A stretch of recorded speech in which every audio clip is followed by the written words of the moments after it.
একদম শেষ প্রান্তে এসে যেন ইসলামী দলগুলোর পরিপূর্ণ ঐক্য দেখার স্বপ্ন ভেঙে চুরমার হয়ে গেল। আসন্ন ত্রয়োদশ জাতীয় সংসদ নির্বাচনে জামায়াতে ইসলামীর নেতৃত্বাধীন ১১ দলীয় জোট থেকে বেরিয়ে আসার চূড়ান্ত ঘোষণা দিয়েছে চরমোনাই পীরের দল ইসলামী আন্দোলন বাংলাদেশ।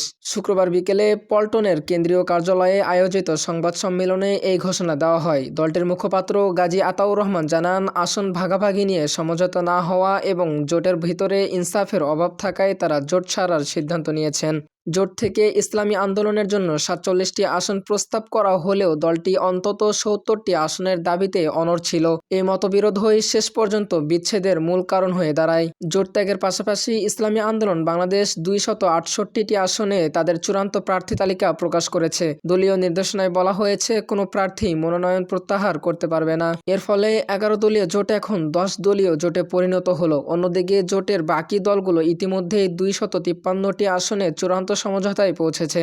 তবে দিন শেষে ইসলামী দলগুলোকে এক ছাতার নিচে দেখার যে স্বপ্ন ছিল তা ভেঙে গিয়েছে, যা সাধারণ মানুষের হৃদয়কে ব্যাপকভাবে ব্যথিত করেছে। মোহাম্মদ হাবিবুর রহমান হাবিব, আজকের বগুড়া।